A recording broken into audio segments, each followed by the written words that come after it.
Je vous prie de vous asseoir. J'appelle Monsieur Hissène Habré au prétoire.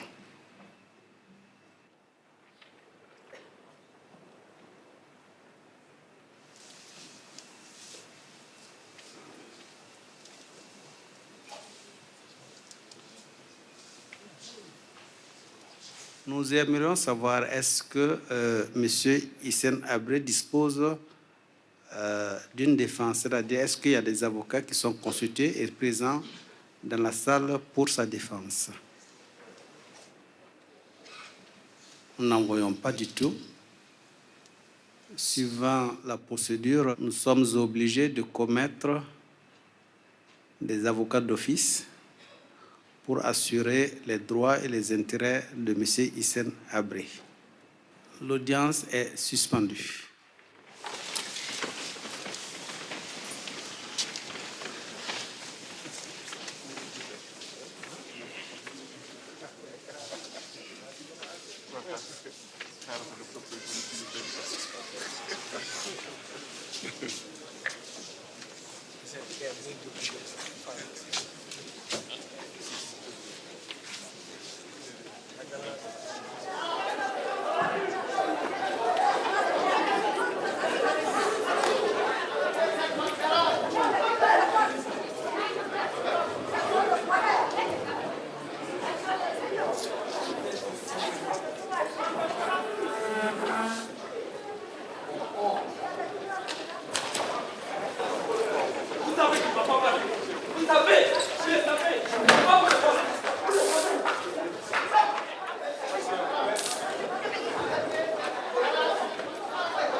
Je demande du silence dans la salle,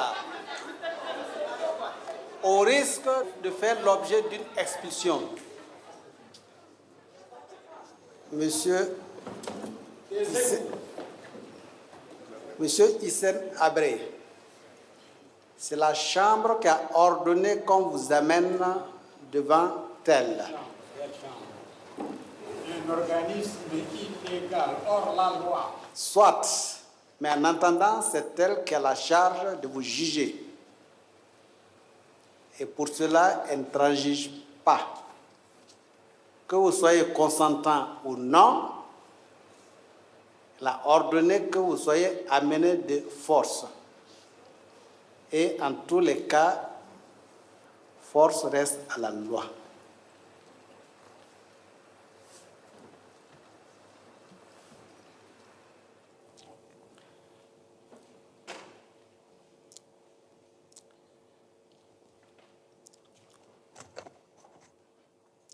Je voudrais dire que les crimes commis par le régime de M. Hissène Habré ne sont pas une fiction ou une simple légende. Quelle est la responsabilité de M. Habré dans ce désastre? Pour la Commission, nous sommes convaincus que cette structure a été conçue et planifiée et voulu par M. Habré pour terroriser d'abord et soumettre les populations tchadiennes.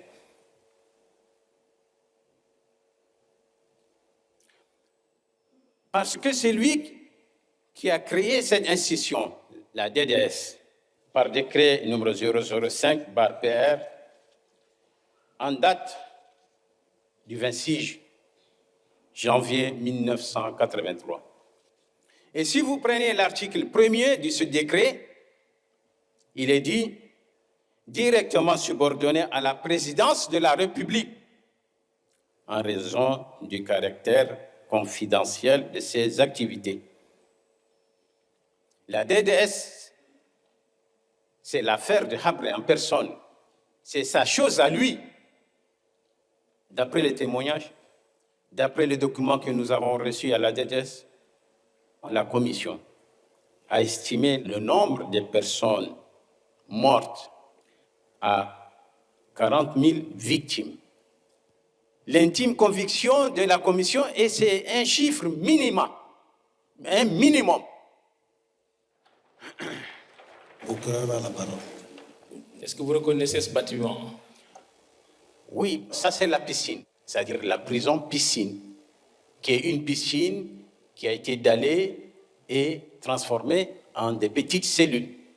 Mais seulement, vous voyez, c'est du béton armé. Et au Tchad, dès le mois de mars, la température souvent varie entre 35 et 40.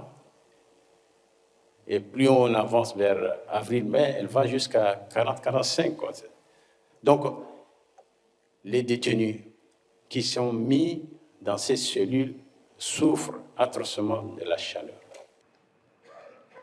Sur quoi vous vous fondez pour dire que les ordres d'arrestation, d'exécution et de libération des détenus venaient directement de la présidence? Je vous ai lu des déclarations de Salih Younous, il y en a d'autres, Abou Gren, il y en a d'autres CDPV qui sont là, où ce sont des agents qui ont assumé le rôle dans l'organisation matérielle et dans le fonctionnement de ces services-là. Monsieur Salih Younous est quelqu'un qu'il a nommé à la tête de cette institution. Il lui rend compte quotidiennement et il reçoit aussi des ordres quotidiennement de monsieur Habré pour faire son travail. Mais y a-t-il des écrits? Pour le moment, ici, j'ai les témoignages. J'ai les témoignages de M. Salih Younous, j'ai les témoignages de M. Mohamed Djibrine, on a les témoignages de ces hauts chefs de service qui ont travaillé dans le secteur.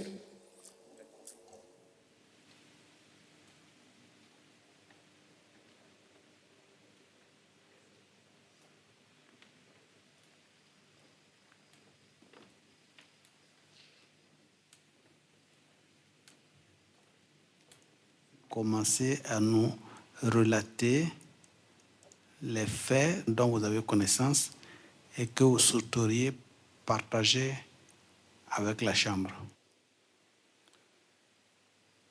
Monsieur le Président, Monsieur le juge, en 1988, j'ai été accusé faussement, enfermé dans des conditions inhumaines. Pendant 2 ans et demi,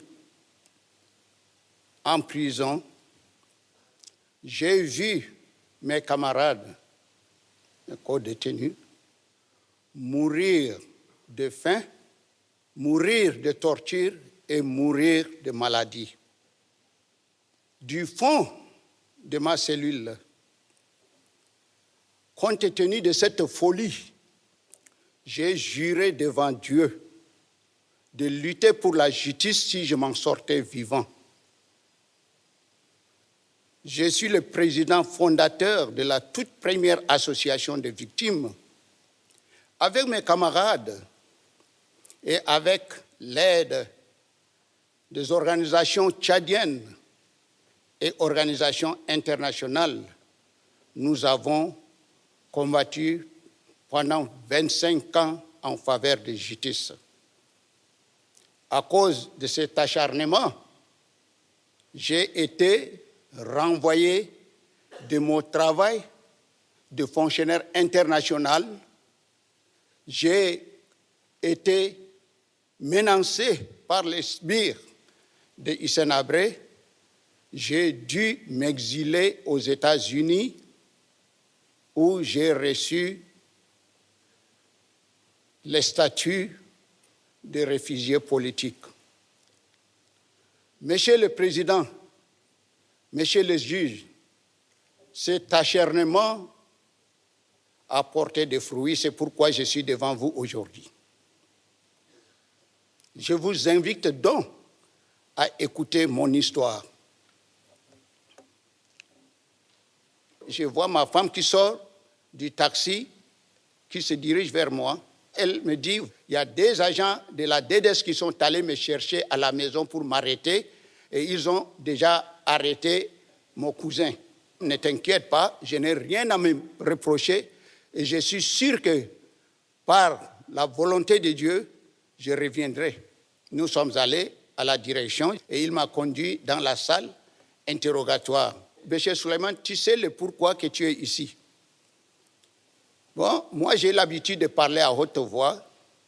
Quand je lui ai dit, non, je ne sais pas, il y avait à sa droite un monsieur très trapu en tenue combat, avec son fusil, il m'a rossé sur la tête à 2 mains et vous regardez ma tête. Nous sommes à presque 30 ans. Je n'ai jamais trouvé la solution pour les guérir. Même aux États-Unis, on a fait des cultures plusieurs fois. Quelques 2 minutes, je me suis ressaisi. Il me dit, tu sais pourquoi on vous a amené ici? J'ai dit, je ne sais pas. Mais parle et dis la vérité. Sinon, regarde, à ta droite, nous avons l'installation de matériel électrique qui peuvent te contraindre à dire la vérité, si tu ne dis rien. Alors, après, il dit, Abba Moussa, il faut l'amener. Et il m'a amené pieds nus vers la pick-up bâchée, une 404 pick-up bâchée, immatriculée 1247. C'est comme ça, Abba Moussa, il me conduit au camp des martyrs. Il me dit toujours en arabe, Delhi, Yalla Delhi, c'est-à-dire, allez, descends. Et il me met dans la cellule, mais c'est comme si je suis rentré dans un caniveau. Même le dos de mes pieds était dans l'eau. Je vois des choses qui me piquent partout aux pieds. C'est un sol qui est craché avec des bétons et c'est comme des lames de rasoir. Et vous les touchez, ça vous pique et c'est fait exprès. Mais j'ai trouvé que c'était impossible. Je me suis rendu compte qu'il y avait une fenêtre percée au plafond où il y avait des garde-fous. J'ai cherché à grimper en haut. J'ai attrapé les garde-fous. J'ai tendu un peu mes jambes contre l'autre mur. Et c'est là où je voulais passer assez du temps sans laisser longtemps mes pieds dans l'eau et sans me faire piquer tout le temps. Et le moustique m'empêchait d'être accroché aussi. Et dès que je suis vraiment fatigué, je redescends dans l'eau et je ne peux pas supporter dans l'eau. Puisque j'avais une chemise manche courte et tous mes bras s'étaient devenus comme j'étais atteint de varicelle. Et jusqu'à toute la nuit, mes yeux, c'est comme on m'a mis du sable et ma tête allait s'éclater parce que mes oreilles même étaient pleines de moustiques. Je suis resté dans cette cellule-là 3 jours. Sincèrement, j'ai vu ma première nourriture le 3e jour qu'on m'a mis déjà. J'ai essayé de manger ce riz, mais je n'ai pas pu le toucher avec mes dents. C'est comme si c'était le sable qui dominait sur les riz. Mais ces riz même, franchement, vous les donnez aux animaux, ils ne vont pas les manger. Ça, je vous assure. Donc, c'était aussi la cause de nos maladies.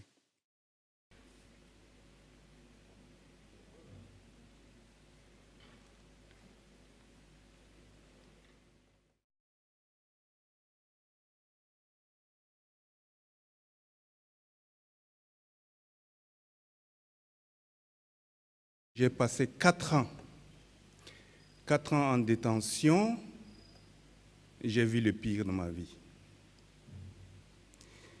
J'ai été arrêté le 12 juillet 1985 à Sabangali, en N'Djamena.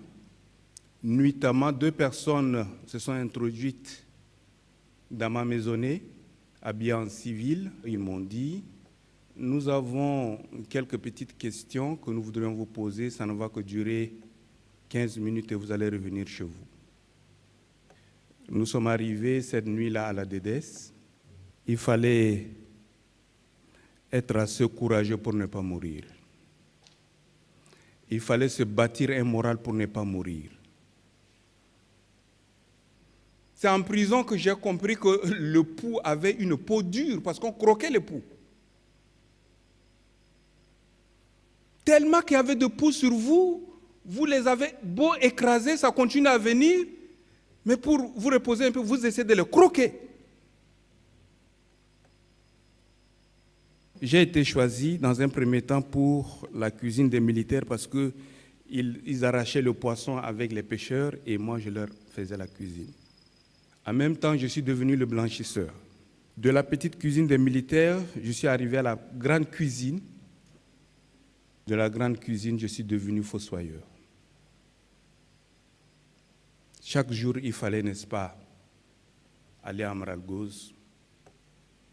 Ça peut être une fois, 2 fois, 3 fois.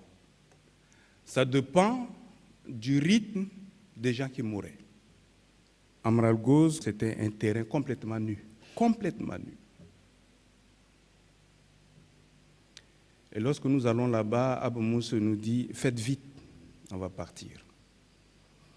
Quelquefois, nous n'arrivons même pas à faire 1 mètre de profondeur. Il fallait y jeter la personne et partir parce qu'il ne fallait pas se laisser voir. Il faut dire, il fallait le faire. On n'avait aucune objection. Puisque Abba Moussa nous traitait comme Adouana Akouma en arabe, ça signifie les ennemis de l'État.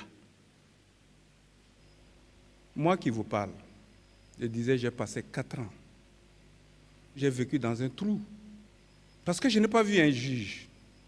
Je n'ai pas eu droit à un avocat. J'ai été libéré le 7 mars 1989. J'ai toujours dit que je voulais croiser le regard de Hissène Habré. Qu'il me dise, qu'ai-je fait?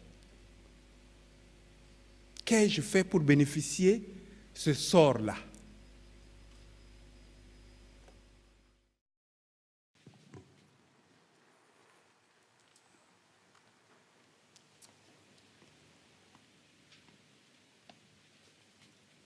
Vous avez été cité pour venir témoigner devant cette chambre. Les prisonniers, leur maladie était plus la malnutrition. Vous allez voir quelqu'un qui est gros. Vous dites qu'il a plus de poids. Or, c'est des œdèmes. Manque de repas. Manque de repas. Et les œdèmes, quand ça pénètre dans le poumon, il n'y a pas de solution. Il n'y a pas de solution. L'autre maladie, je crois que c'est la même chose. La gencive, c'est la gencive, c'est toujours dû à un manque de vitamines. Il y a des fois où le type, il met la main comme ça pour laver les dents, là, les dents tombent. Tout est des plaies, tout est gonflé. C'est ce qui fait que beaucoup sont morts. Mais ce que je veux savoir, est-ce que c'était une décision délibérée de ne pas s'occuper de l'alimentation correcte des détenus, ou bien c'était une situation qui résultait des problèmes budgétaires qu'a rencontré peut-être le pays? Mais pourquoi les militaires mangeaient bien et puis non les détenus? D'accord. Donc vous pensez que c'était délibéré? Et voilà. Voilà, donc c'est bien.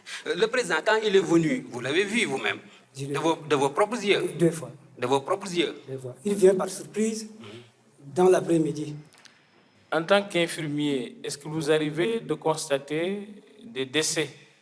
Tout quand il fait chaud, là, il y a trop de décès. Dans toutes les prisons? Toutes les prisons. À peu près combien de décès par jour? Bon, parfois 3, 4, allez jusqu'à même 8. Est-ce que les morts étaient enlevés immédiatement ou bien il y avait des morts qui pourrissaient?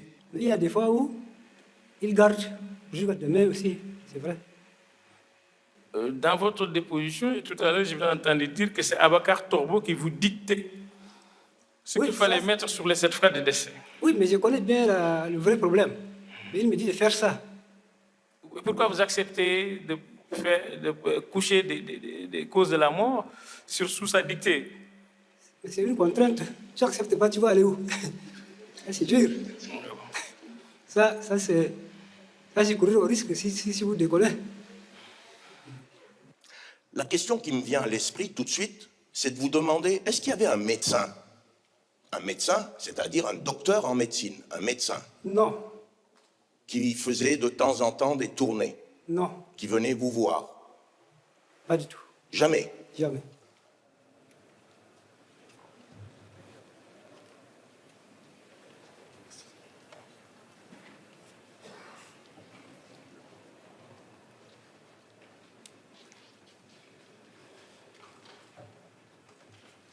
Vous étiez donc au cœur du système de répression. Je ne peux pas nier que, voilà, que si j'ai travaillé à la DDS, je ne peux pas nier. Je ne le dis pas méchamment, mais c'est juste C'est à ce type d'ailleurs que vous nous intéressez beaucoup au niveau de l'accusation. Tout ce que j'ai vu, tout ce que j'ai fait, tout ce que j'ai entendu, voilà, je peux le dire. Pour délit, les codos, etc., rassemblés dans cette ferme pour rallier les fentes, subitement débarquent des hommes armés. Quelle est l'unité qui était venue pour attaquer avec surprise ces combattants Kodo qui étaient désarmés? Donc, Delhi était une ferme. Donc, il y a eu des habitations, il y a eu des bâtiments qui sont appropriés pour pouvoir, par exemple, parce que les Kodo, quand vous les regroupez, ils sont avec leur famille, les enfants. Il y a eu des discussions, je ne sais pas qu'est-ce qui s'est passé. Il y a un détachement de l'armée qui était venu, c'était les fentes, et qu'ils ont tiré sur les gens. Et les gens, ce n'était pas seulement que des militaires, parce que dans la ferme, il y avait aussi des civils.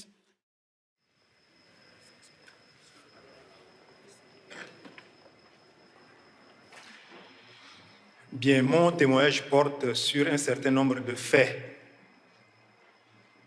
d'exactions qui se sont produits dans la sous-préfecture de Koumra. Nous avons remarqué l'arrivée massive de forces armées appelées FAN à Koumra. Quand ils sont arrivés, ils ont convoqué une grande réunion à laquelle ils ont convié toute la population. J'étais présent à cette rencontre. Il ressort que toute la population de Koumra est Kodo, ou ils sont complices des Kodo. Les vieux sont les pères des Kodo, les vieilles femmes sont les mères de Kodo, les femmes sont les épouses de Kodo. Qu'ils iront à Moïsela à la recherche de ces Kodo, mais qu'à leur retour, ils ne resteront rien qui respire à Koumra.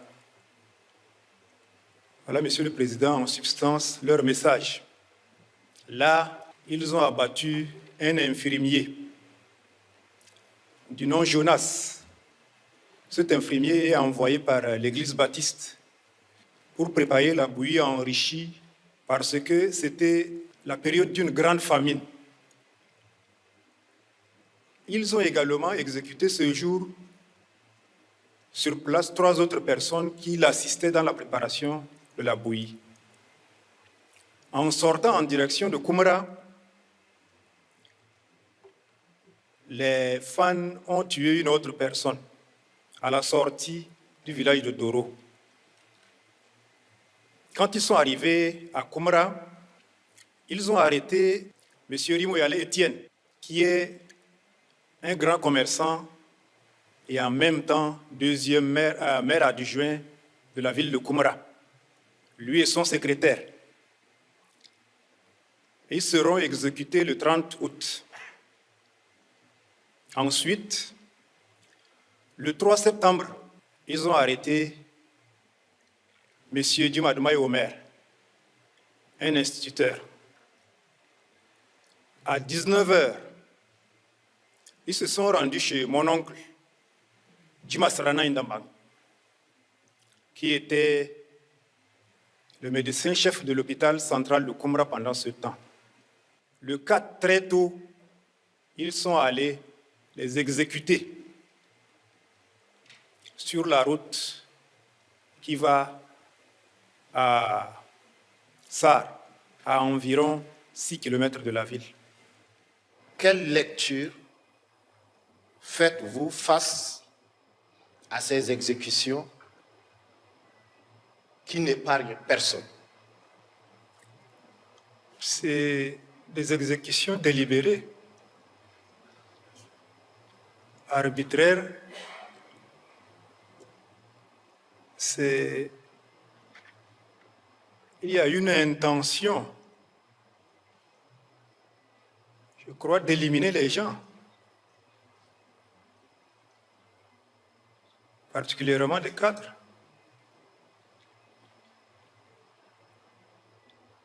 Merci, Monsieur le Président. Le témoin a répondu à ma question.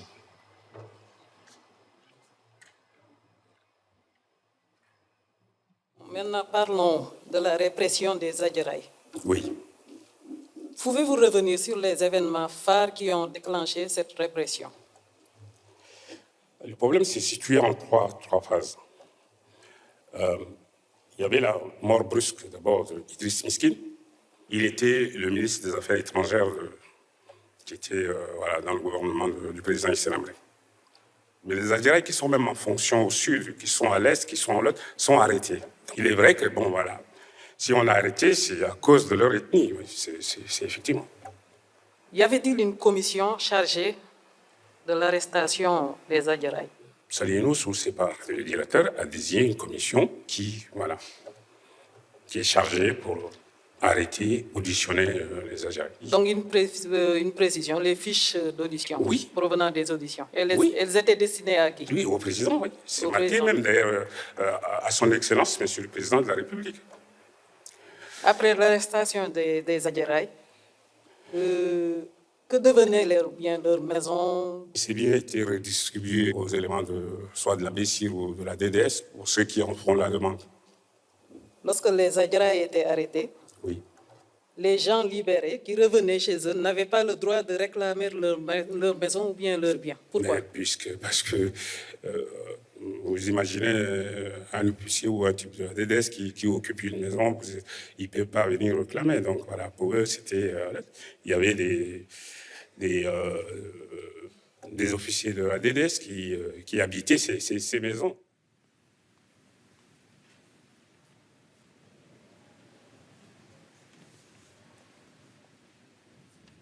Je m'appelle Mohamed Nour Dadji. Je suis le fils de M. Mohamed Dadji et de H. Kabira. C'était autour de 23h30 qu'on était arrivé à la Bessire. Il y avait une dizaine de prisonniers qui étaient là. La plupart étaient des Adjaraï. Vers 2h15, ils ont encore ouvert la porte. Ils ont demandé à mon père de venir. M. Dadji, veuillez nous suivre. 2 jours après, ils nous ont envoyés à la salle d'interrogatoire. Dans la salle d'interrogatoire, il y avait une chambre. Et la deuxième, il y avait une antichambre où ils avaient des gars qui étaient en train d'être torturés. Il était attaché, assis, attaché, et les mains étaient sur la table. C'était un truc que je ne peux pas oublier. Dites-vous bien, on lui a arraché les 10 ongles avec une pince. Et il n'a pas bronché. Il n'a pas bronché. Imaginez la scène. À 17 ans, on vous fait voir de telles atrocités. 2 jours après, c'était la même chose. On était venus, on était debout. Et avant tout interrogatoire, il y avait toujours quelqu'un qu'on torturait. Cette fois-ci, c'était quelqu'un qu'on avait pris en abattage. On l'avait attaché derrière le dos. C'était tellement violent qu'on sentait même ses os craqueler. Imaginez le sort. On nous a posé la même question. Ils étaient répartis. Après, on était répartis. 2 jours encore après, on nous fait venir encore. Cette fois-ci, là où on était debout, il y avait un cadavre qui était là, dont le sang gisait. On est obligé de retirer le cadavre pour qu'on soit debout. 2 semaines après, on nous a relâchés. Et on nous a dit, vous n'avez rien vu, vous n'avez rien su, rentrez chez vous. Maintenant que vous êtes devant M. Hissène Habré, Monsieur le Président, je vous demanderai de lui demander ce qu'il a à lui dire. Qui, moi? Oui.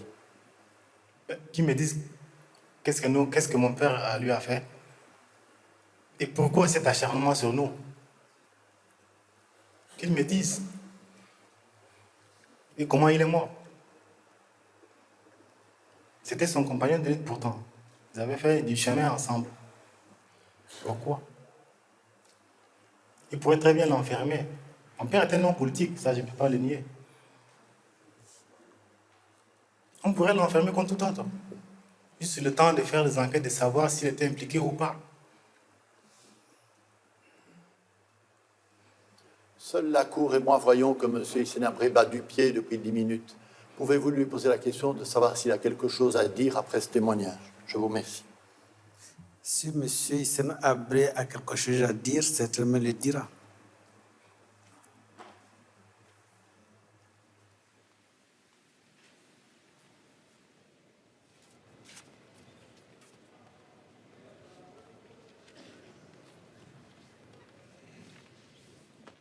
J'étais hôtesse de l'air Air Afrique sur le vol RK351.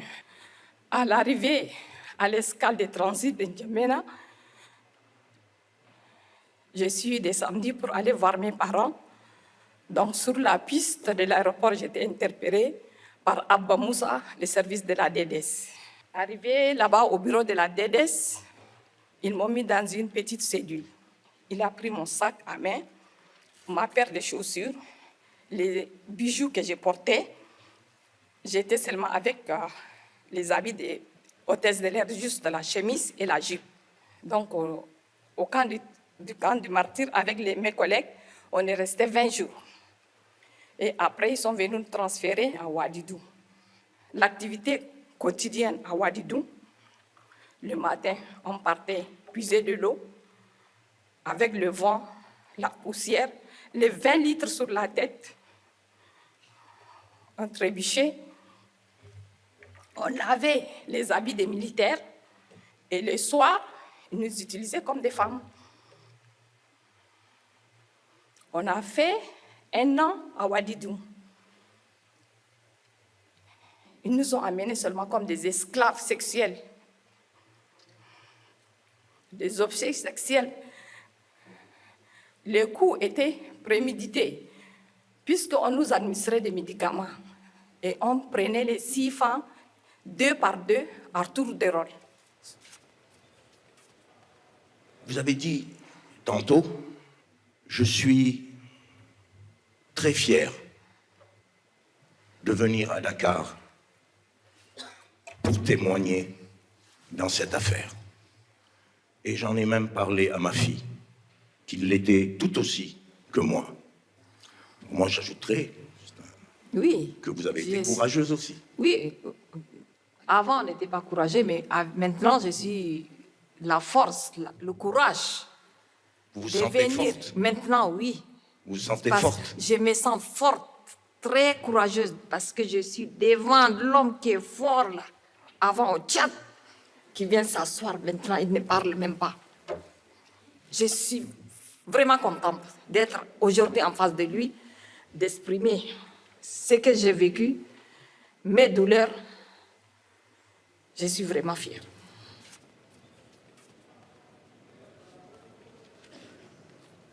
Est-ce que vous pouvez nous dire la date, le début de la répression de l'ethnie Sakawa? Ça a démarré la journée du 1er avril 89. C'est le mouvement du 1er avril qui a déclenché, effectivement, le massacre des Sakawa. Mais à présent, je voudrais que vous nous précisez les motifs d'arrestation des membres de cette ethnie. Le problème des Sakawa avec les Gouanes, si on peut revenir en arrière pour essayer de comprendre, c'est qu'ils étaient au cœur du pouvoir du Sénabré.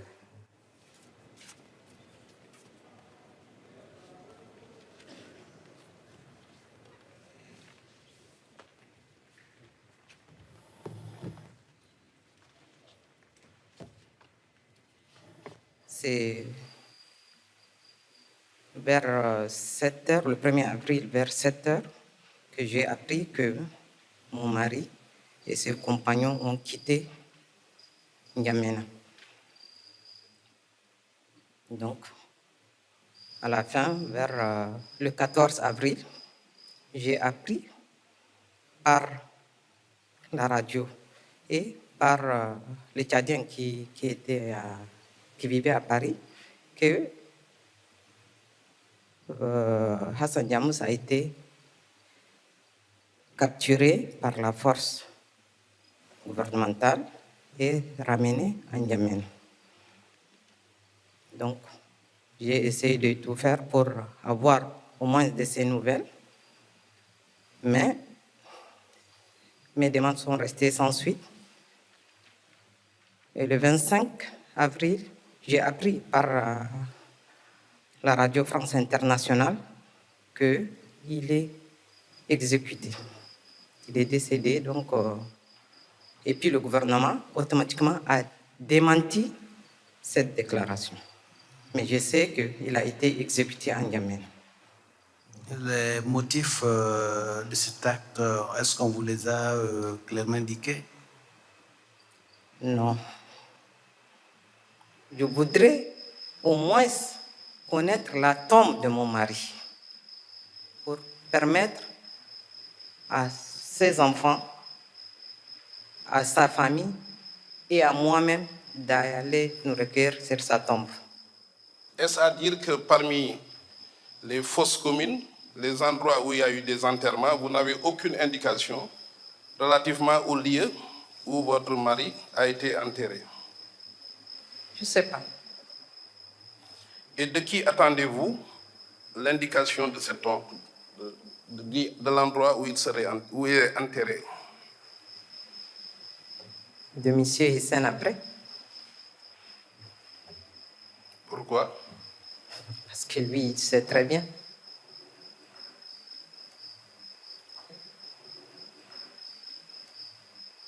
Il sait quoi? Il sait là où le défunt a été enterré. S'il l'a jeté dans le fleuve ou s'il l'a enterré, il sait très bien. Parce que le défunt n'est pas n'importe qui. Je vous remercie.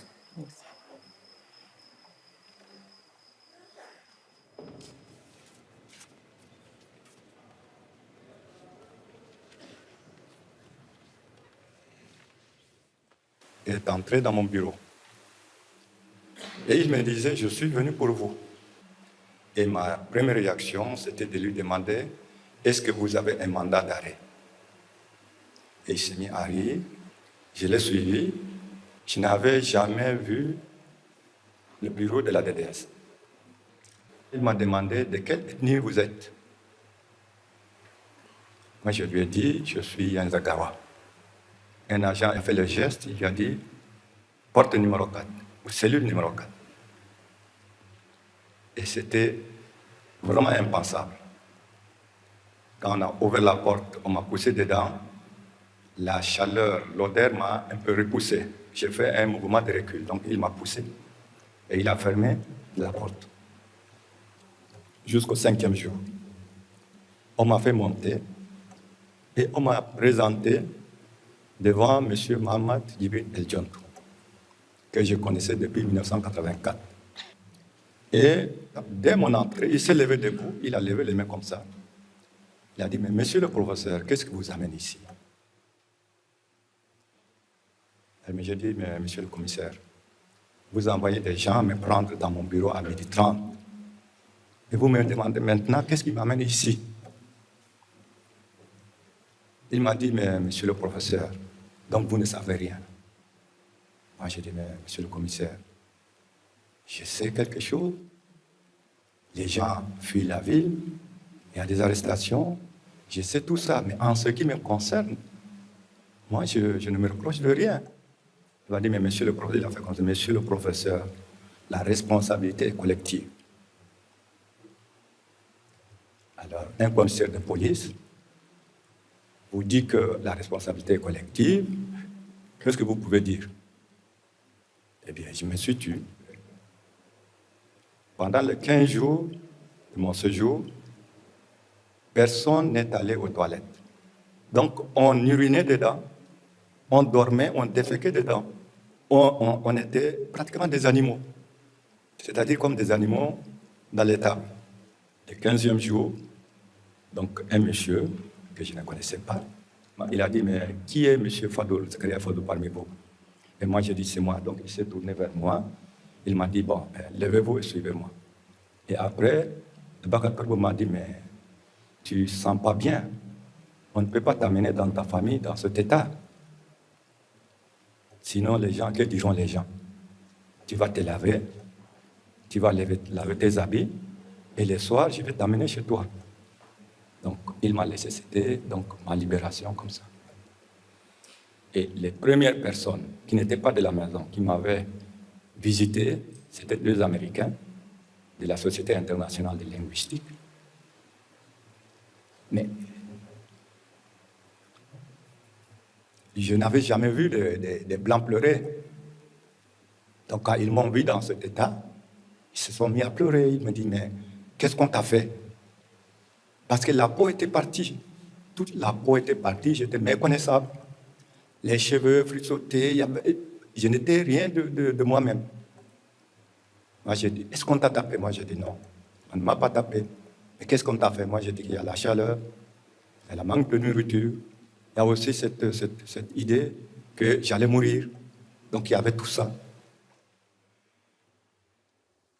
Mais vous avez perdu énormément de membres de vos familles. Vos frères ont disparu. Vos sœurs sont devenues des veuves. Pouvez-vous préciser votre pensée par rapport à cette nécessaire réconciliation nationale qui revient souvent dans votre discours? D'abord, je suis un croyant. Et dans notre culture de musulmans, on prône, je crois que le pardon. Le pardon passe avant la vengeance. Donc, moi, j'aurais préféré qu'il y ait d'abord la justice. On pardonne à quelqu'un qui reconnaît ses erreurs. Mais à partir du moment où on n'a pas de réponse, on n'a pas de parole, on n'a pas rien, même si on dit aujourd'hui libérez Hissène, allez-y, réconciliez-vous. Alors, vous allez me donner la méthode par laquelle nous allons nous réconcilier. Monsieur Habré pensait sérieusement et en toute bonne foi, il pensait bien agir. Alors, dans la situation du Tchad à l'époque, avec tous les périls qui étaient l'indépendance nationale, avec toutes les menaces et hypothèques sur l'intégrité du territoire, que fallait-il faire? Il fallait lutter contre l'ennemi sans exterminer son peuple.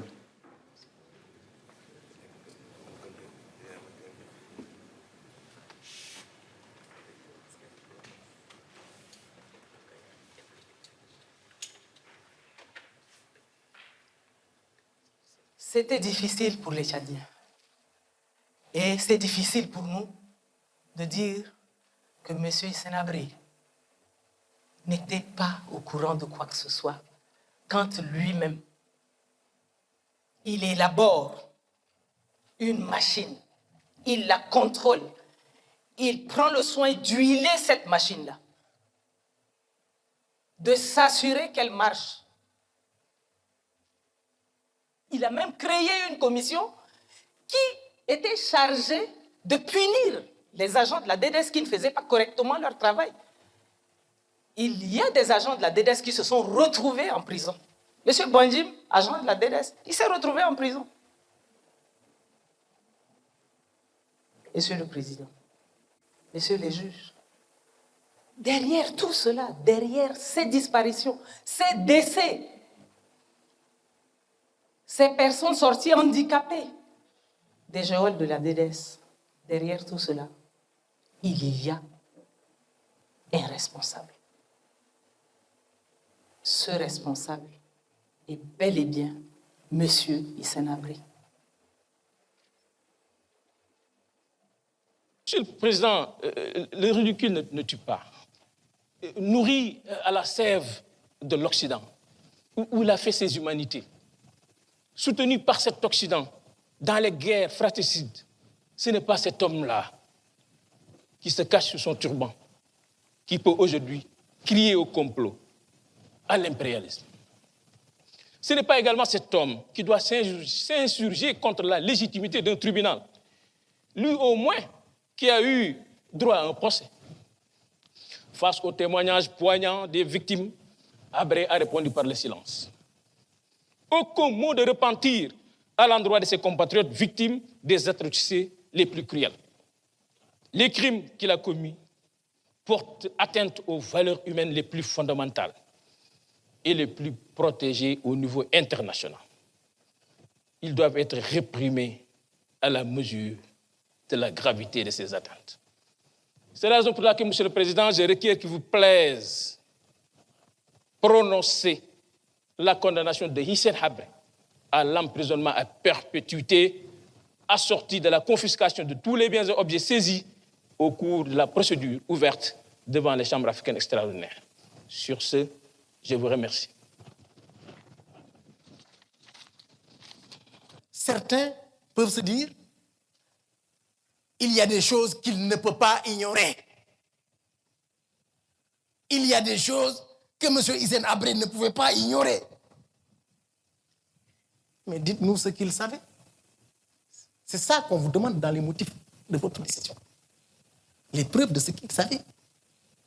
Nous vous demanderons d'acquitter le président Hissène Habré, puisque les éléments du dossier qu'on vous a présenté ici ne comportent pas une assise factuelle, objective, rapportée à l'article 414 du Code de procédure pénale, qui puisse justifier une condamnation. A fortiori, une condamnation à perpétuité, comme demandé par le parquet. Merci, Monsieur le Président. Merci, Monsieur les assesseurs.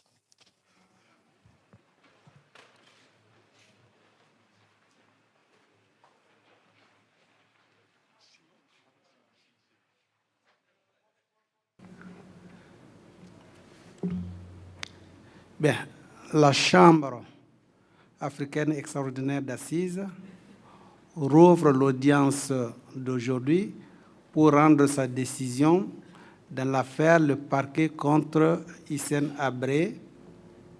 Le verdict. Hissène Habré. La Chambre vous déclare coupable des crimes contre l'humanité de viol, d'esclavage forcé, d'homicide volontaire, de pratiques massives et systématiques d'exécution sommaire, d'enlèvement de personnes suivies de leur disparition, de torture et d'actes inhumains visés aux articles 6A, B, F et G du statut. En application de l'article 10.4 du statut, des crimes de guerre, d'homicide volontaire, de torture, de traitement inhumain et de détention illégale, et des crimes de guerre, de meurtre, de torture et de traitement cruel visés aux articles 7.2a du statut. Quant à la peine, dans l'évaluation de la peine, la Chambre a notamment pris en compte l'extrême gravité et l'ampleur des crimes pour lesquels l'accusé a été déclaré coupable. Elle a aussi tenu compte du fait que ces éléments de crime ont été commis de façon ininterrompue pendant 8 ans, pendant toute la durée du règne de Hissène Habré. Ces crimes ont fait des milliers de victimes, nombre d'entre eux ou d'entre elles souffrant, 30 ans plus tard, toujours des conséquences de ces crimes. La Chambre a également tenu compte du degré d'implication de l'accusé dans la commission de ces crimes. En particulier, la Chambre note le rôle central du chef d'orchestre que Hissène Habré a joué dans la répression tous azimuts de la population civile. Hissène Habré qui concentrait tous les pouvoirs, président de la République, chef suprême des armées, puis à partir de mars 1986, ministre de la Défense, a créé et entretenu un système où l'impunité et la terreur faisaient loi. Il était à la tête d'un régime de suspicion généralisée si paranoïaque qu'il se retournait même contre ses propres agents. La Chambre a également retenu que Hissène Habré a commis à 4 reprises le crime de viol contre une victime particulièrement vulnérable. La Chambre a également considéré le mépris insultant de l'accusé à l'égard de la Chambre pendant toute la durée du procès. Outre un turban derrière lequel il a constamment caché son visage, l'accusé a fini par porter des lunettes de soleil pour cacher ses yeux. Il a aussi refusé de se lever à chaque entrée et sortie de la Chambre, mais n'a pas hésité à se faire acclamer par quelques supporters à chacune de ses propres sorties de la salle d'audience. En outre, Hissène Habré n'a montré aucune compassion vis-à-vis des victimes, ni exprimé des regrets quelconques pour les massacres et les viols qui ont été commis. En conséquence, Hissène Habré, la Chambre vous condamne à la peine d'emprisonnement à perpétuité.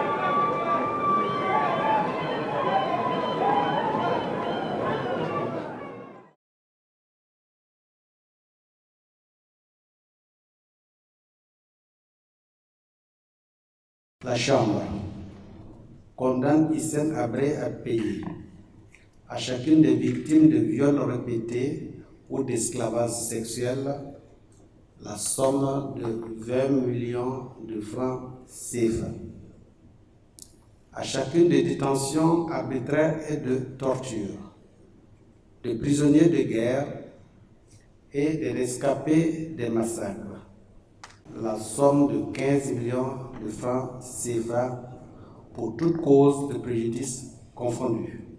À chaque victime indirecte, la somme de 10 millions de francs CFA. La Chambre rejette les demandes de réparation collective formulées par les parties civiles. Elle déclare irrecevable l'appel en garantie de l'État tchadien. Voilà en fait la décision de la Chambre.